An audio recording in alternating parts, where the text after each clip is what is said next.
Deal that ended in gunfire is how police now describe a murder and assault in South Covington, and a rap video could hold key clues. Ronald Ray Hudson was shot and killed at his home on Hands Pike. David Abney was wounded and is likely to suffer permanent injuries. Police have charged Delaun and Simeon McKinnie with murder and assault, and one is still on the run. Local 12's Joe Webb is live in Covington, where investigators are sharing new information on what went down before the gunfire. Joe. Well, Cammie, what's new tonight is vivid details of what led up to Hudson murder and Abney getting wounded.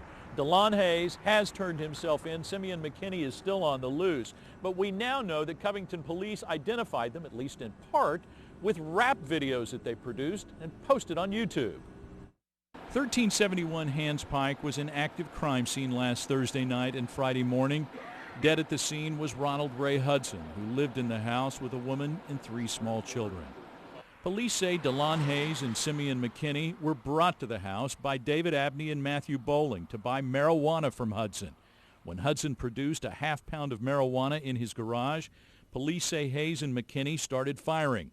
Hudson was killed, Abney seriously wounded. And the large majority of these types of illicit drug transactions take place, I hesitate to say peacefully.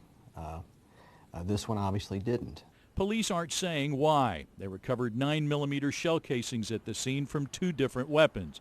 Bowling identified the 2 shooters as members of a local rap group called Da Plains. Police found some of their videos posted on YouTube. Some of these folks that we are looking for, or one of which we turned themselves in or featured in some of these videos, pretty clear images of these folks, and they were used for identification. Murder warrants were signed. Hayes surrendered peacefully over the weekend. McKinnie is still in the wind. Yeah, we do consider him to be armed and dangerous. We would like to speak with him, and we'd like to find him and make this as peaceful as possible. There's no need for any more bloodshed or gunfire. Now, if the rap group Da Plains sounds familiar to you, this is the same group that was involved in a shooting in Covington in the fall of 2013. 19-year-old Deshaun Peterson was gunned down in the 1700 block of Garrett Street on October 27th that year. Peterson was a member of Da Plains. Now, Covington police say that that shooting was also the result of a marijuana deal. 6 people were charged in that shooting. Their cases are still working their way through the courts.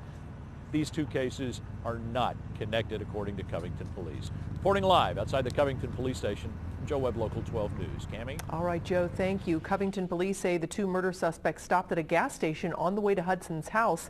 They used surveillance video from the station and compared it to the images in the rap videos.